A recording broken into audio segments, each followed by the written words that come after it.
Boa tarde! Começa agora o Conexões Especial de hoje.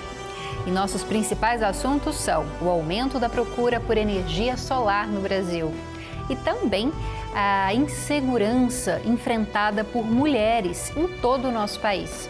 Vem com a gente, o programa já está no ar.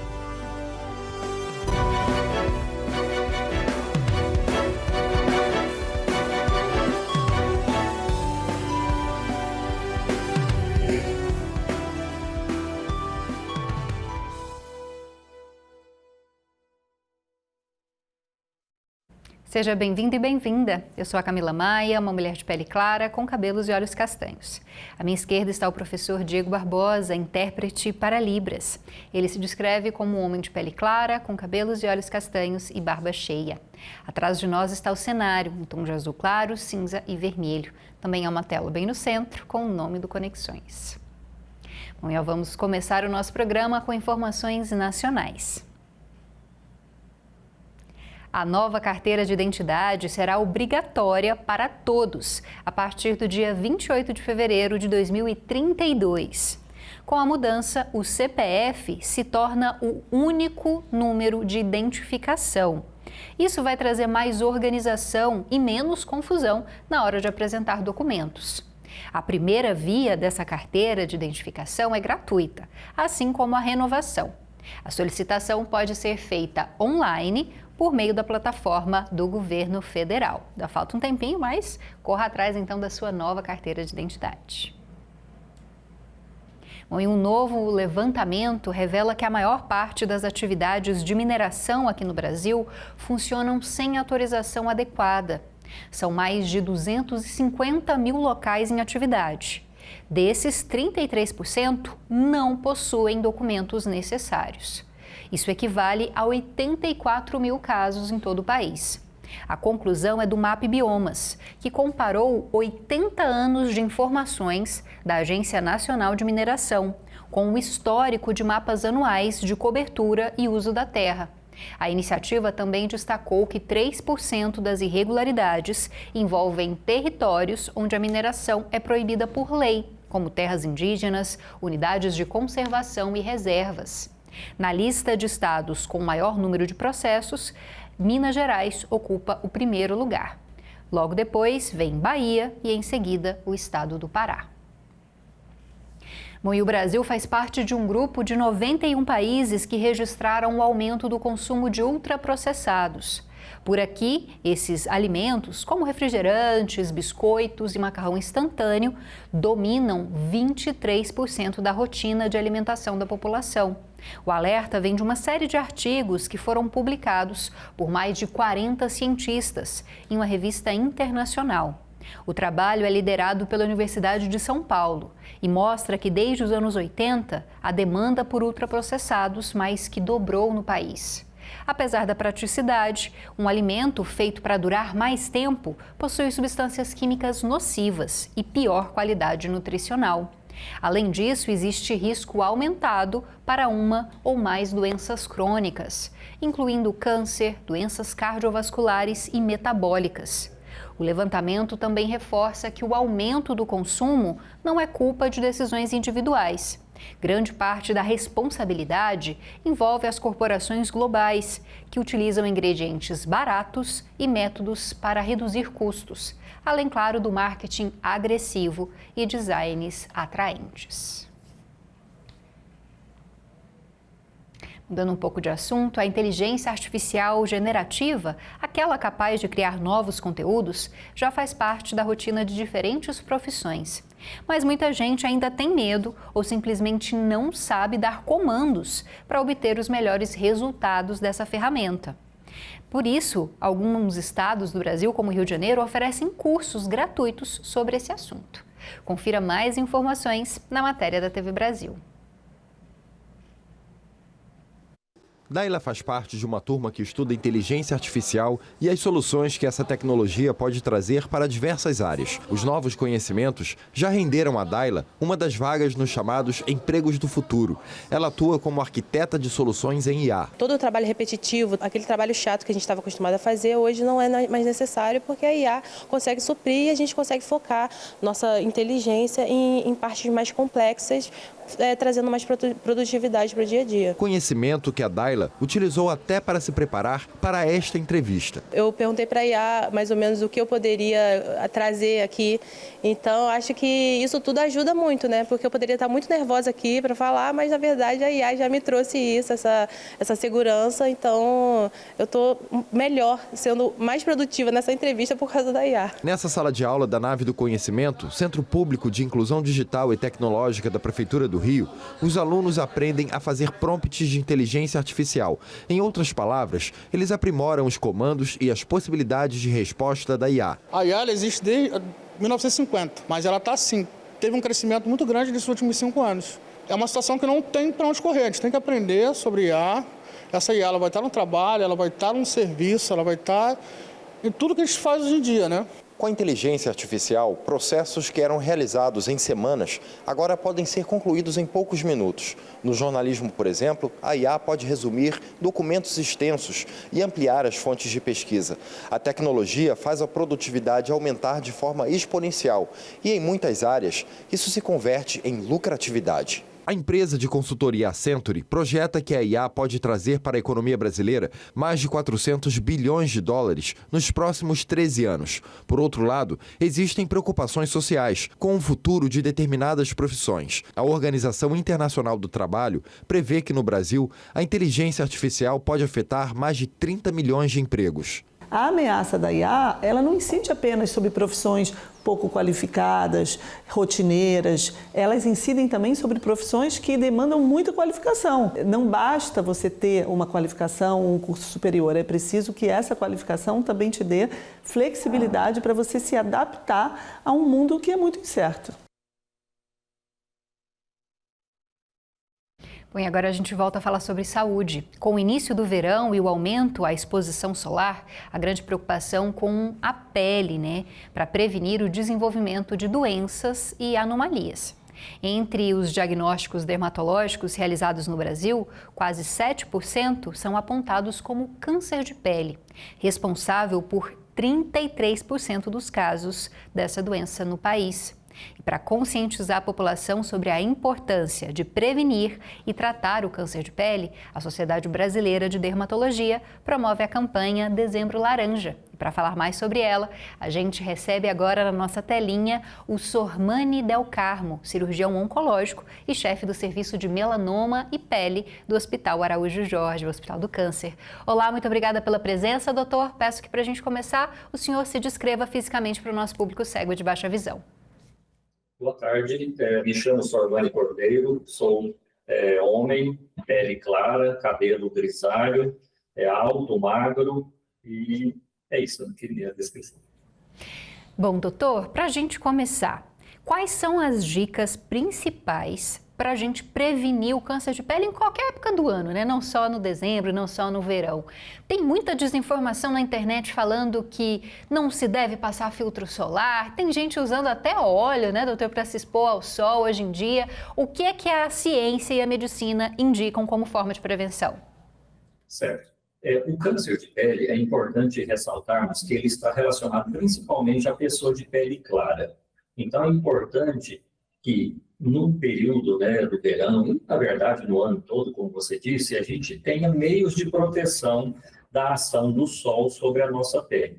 E o protetor solar é uma ferramenta que a gente tem. Mas é importante lembrarmos também, né, que o uso de chapéu, de camisa de manga longa, óculos escuros, são também ferramentas que a gente pode utilizar para a nossa proteção. Com relação ao protetor solar, existe muita notícia falsa, né? Falando que não protege, que tem substâncias tóxicas, mas isso não é verdadeiro. O protetor solar, sim, ele funciona e deve ser usado adequadamente. Doutor, e como identificar, né, o câncer de pele, quando procurar um dermatologista? As pintas que a gente tem podem ser algum indicativo? Tem outros sinais que devem ser observados? Sim. Primeiramente, ressaltar que existem vários tipos de câncer de pele. O principal deles, mais comum, é o carcinoma vasocelular. Esse muitas vezes se manifesta a partir de um nódulo, ou de uma lesão avermelhada, ou de uma lesão que aparece como um ferimento que não cicatriza. Às vezes o paciente aparece um ferimento e no máximo ali em 30 dias ele tem que cicatrizar. Em caso de câncer, ele fica ali, né, 2 meses, 3 meses e não cicatriza. E com relação às pintas, pode estar relacionado a um câncer de pele muito agressivo, que é o melanoma. Então, o que acontece com a pinta? Ela pode ficar mais escura, ela pode ter uma elevação, ela pode ter sangramento, coceira, ardor. Então, é importante que tenhamos noção da nossa pele, porque o que surgir de novo, ou o que mudar, né? Por exemplo, eu tenho uma pinta já há muitos anos, mas ela mudou a característica dela, sangrou, teve coceira, mudou o seu padrão, é interessante que a gente faça a procura de um profissional, né, da área de saúde para ter essa orientação. Bom, doutor Sormani, para terminar, quais são os tratamentos disponíveis hoje para quem tem câncer de pele? É sempre necessário remover essa lesão cirurgicamente? Há outros tipos de tratamento? Sim, existe uma quantidade enorme de tratamentos. A cirurgia sempre é o principal, porque com a cirurgia a gente consegue remover o tumor, esse tumor vai ser analisado e identificar que ele foi removido completamente. Mas existem situações de doença avançada. Aí, nesse caso, entra a radioterapia, a quimioterapia. Hoje em dia, a imunoterapia é um tratamento que se utiliza bastante, com a resposta muito boa. E, em casos iniciais, até tratamentos não cirúrgicos podem ser utilizados, como cauterizações com nitrogênio, a eletrocauterização. Existem algumas drogas de uso tópico, né, de passar na pele, que também pode eliminar o câncer de pele inicial. Então, a opção, né, de tratamento é muito grande. E isso é importante até por uma questão de custo, para adequar ao que o paciente tem acesso, ao que o paciente tem a disponibilidade de fazer. A gente conversou então com o Dr. Sormani Del Carmo, cirurgião oncológico e chefe do Serviço de Melanoma e Pele do Hospital Araújo Jorge. Muito obrigada, doutor, pelas suas explicações. Boa tarde e bom trabalho. Muito obrigado, fico à disposição. Fica aí a dica clara então, hein? Use filtro solar sempre, o chapéu, roupa de manga comprida, para evitar os casos de câncer de pele. E já que a gente está falando de verão, de sol, tem uma outra questão envolvida com isso que a gente vai tratar agora. O Brasil é um dos 10 países com maior potência instalada, acumulada, de fonte solar voltaica, de energia solar, né? Confira mais informações sobre esse assunto na reportagem da Pref TV de Caruaru, outra emissora da Rede Nacional de Comunicação Pública e nossa parceira. Muda a todo momento, por isso acompanhar a tecnologia tem que ser uma via de mão dupla. A energia solar vem proporcionando um resultado interessante para quem quer economizar e também ser sustentável. Desde que as placas solares que geram energia chegaram ao mercado, o crescimento tem sido absurdo e cada vez mais pessoas investem. Isabela investiu na energia solar há em média 6 meses. A ideia veio pelo fato de um consumo maior. Ar-condicionado, geladeira de grande porte, TV para as crianças. Quando foi para a ponta do lápis, investir foi o melhor para a família. Para a gente colocar energia solar era a melhor opção, já que a gente fica livre de altas demandas, a gente consome muito pouco, gera mais do que consome, então para a gente tem sido ótimo. O avanço do aquecimento global estimula a busca por fontes de energia que impactem menos ao meio ambiente. Sendo assim, o calor emitido pelo sol é uma das alternativas que vem funcionando há anos. Então, quando as famílias começam a fazer as contas, eu gasto R$500 de energia por mês, Poxa, num ano dá para fazer uma viagem, né? De repente dá para ir para a praia no carnaval, só com aquele dinheiro da energia. Então, eu acho que a procura por energia solar ela vem aumentando bastante pela conscientização da população, de entender que aquelas placas no seu telhado significam uma liberdade financeira. A principal fonte de energia do país é a hidroelétrica, responsável por 90% da energia de todo o território nacional, seguida pela energia termoelétrica. Segundo a Associação Brasileira de Energia Solar Fotovoltaica, a energia solar já equivale a 11,6% da matriz elétrica do Brasil. Em 2023, o Brasil entrou pela primeira vez na lista dos 10 países com maior potência instalada acumulada da fonte solar fotovoltaica. O país assumiu a 8ª colocação no ranking internacional com 24 gigawatts de potência de energia solar. Sendo assim, essa é sem dúvidas uma alternativa cada dia mais possível ao consumidor. Façam porque não tem arrependimento.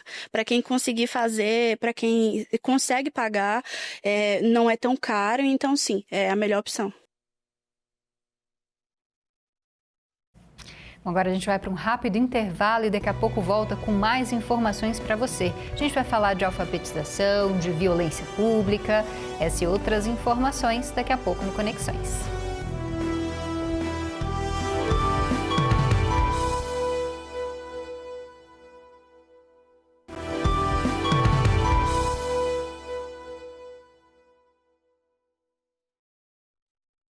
Estamos de volta com mais um Conexões.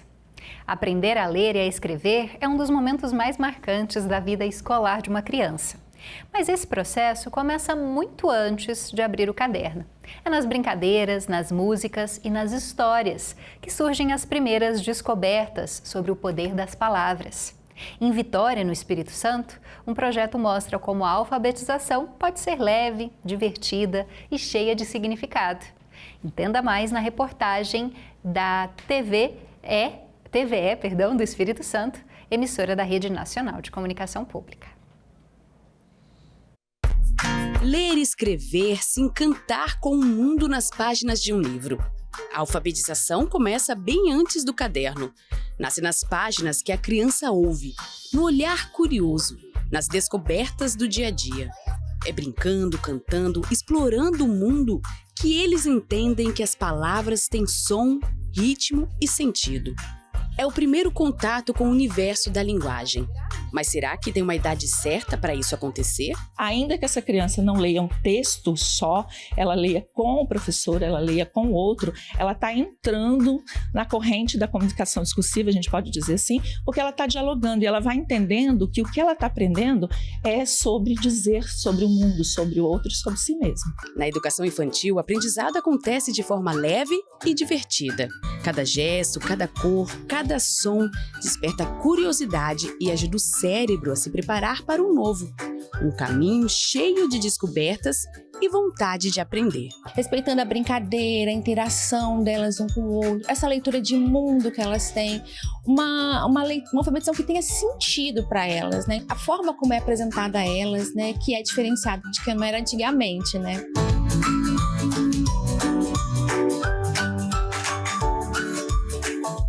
E é aqui no primário que as letras ganham vida, que o lúdico se encontra com o método e as palavras se transformam em leitura e aprendizado. Esse processo não é um preparatório para o ensino fundamental, mas é algo que contribui na continuidade desse currículo, que é processual e contínuo. Logo no início, cada aluno é acompanhado de perto.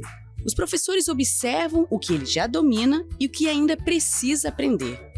É um olhar atento que ajuda a traçar o melhor caminho para cada criança seguir aprendendo. É muito importante o professor realizar, né, sempre ele realiza, primeiro um diagnóstico. Então, a partir desse diagnóstico, ele consegue saber o que as crianças sabem e o que ainda, né, precisam avançar para que ele possa planejar e replanejar a sua prática docente de sala de aula. Assim, a alfabetização ganha corpo. O som vira sílaba, a sílaba vira palavra. E o olhar da criança, pela primeira vez, decifra o que antes parecia apenas desenho. O que você está aprendendo aqui? Eu estou aprendendo a ler, escrever, português, matemática, leitura e Inglês. Eu tô aprendendo a ler e escrever. Você gosta de ler o quê? É Livro das Princesas. O que você tá lendo? Melhores Amigos. E você gosta de ler? Por que você gosta de ler? Porque tem muita história legal. Alfabetizar é mais do que juntar letras. É abrir caminhos para que cada um descubra o mundo. Do seu jeito. Letra por letra.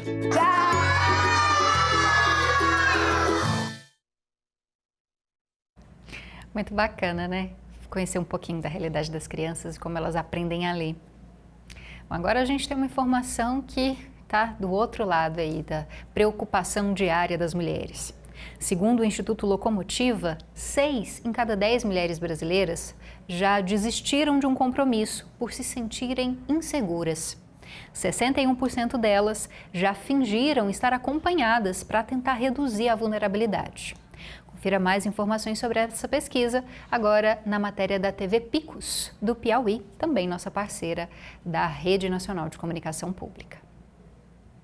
No Brasil, a violência de gênero em espaços públicos é um dos principais obstáculos para que as mulheres circulem e utilizem a cidade com segurança. Uma pesquisa nacional revela que 97% das mulheres têm medo de sofrer algum tipo de violência durante o deslocamento. A situação é cada vez mais comum, seja no caminho do trabalho ou na volta para casa. O medo acompanha mulheres em cada passo, mudando rotinas, trajetos e até horários. Para a mulher, sempre a sociedade ela foi um espaço excluso. A gente sempre teve essa dificuldade de poder ter segurança. Então, quando a gente trata sobre a segurança pública, para nós mulheres, ela ainda é inalcançada. Então, eu mesma evito muitos lugares à noite, eu evito sair sozinha à noite. Quando eu vou para algum lugar, eu sempre mantenho contato com os meus amigos, com as pessoas que estão comigo. Tô entrando no Uber, tô pegando aqui o carro, tô chegando, tô saindo de casa, cheguei em casa. E é algo que, por exemplo, entre nós mulheres, temos essa rede. Aquela velha história de avisa quando chegar em casa. Isso é uma coisa que não é só do cuidado de umas com as outras. É justamente por essa segurança que a gente não tem. Seja num espaço extremamente cheio de gente, muito frequentado, seja numa via, mas não tão frequentada, com pouca iluminação, com poucas pessoas circulando, porque a gente nunca está segura. O cenário reforça a importância de informação e acesso a políticas públicas, garantindo direitos e mais segurança para quem circula pela cidade. Primeiramente, é importante destacar que atualmente, apesar de grandes avanços legislativos, a circulação da mulher em ruas, no transporte coletivo, ela ainda está permeada de ameaças, de violência e de insegurança. A mulher ela precisa ter conhecimento dos seus direitos de além do direito de ir e vir, o direito realmente de transitar de forma segura. Então, comportamentos como cantadas, consideradas invasivas ou gestos obscenos, são comportamentos que não devem ser naturalizados e que devem sim ser reportados às autoridades, seja através da delegacia comum ou da delegacia da mulher. Segundo o Instituto Locomotiva, 6 em cada 10 mulheres já desistiram de um compromisso por sentirem insegurança. 61% delas já fingiram estar acompanhadas para reduzir a vulnerabilidade e 66% pedem companhia para evitar caminhar sozinhas. A gente tem medo, a gente deixa de ir num lugar por causa do que a gente não acha seguro, entendeu? Isso acontece muitas vezes, né? Quando eu chego em casa mais tarde, eu não vou para esse lugar, não vou para academia, porque eu tenho medo de, quando principalmente de noite.